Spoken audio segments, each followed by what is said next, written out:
Assalamualaikum warahmatullahi wabarakatuh. Hai teman-teman sekalian, jumpa lagi dengan kami channel Dayat On TV.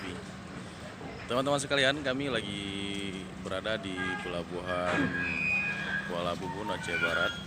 Baru saja sandar kapal KMP Tulus Gunawan. Kita lihat kondisi sandaran kapal di pelabuhan Bubun begitu sangat ekstrim teman-teman sekalian.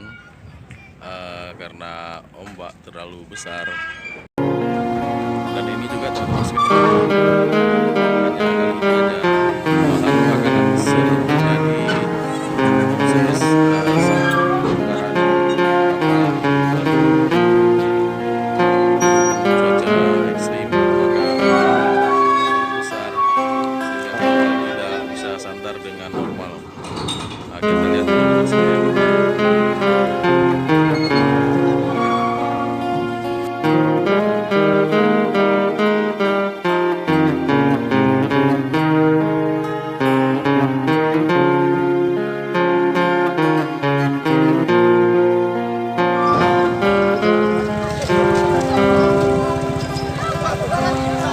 Teman-teman sekalian, inilah kondisi sandar kapal di pelabuhan Aceh Barat. Terlihat begitu sangat ekstrim, sangat membahayakan bagi penumpang.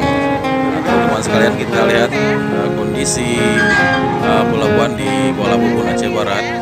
Ombak begitu sangat besar, dan kami mohon kepada pihak terkait untuk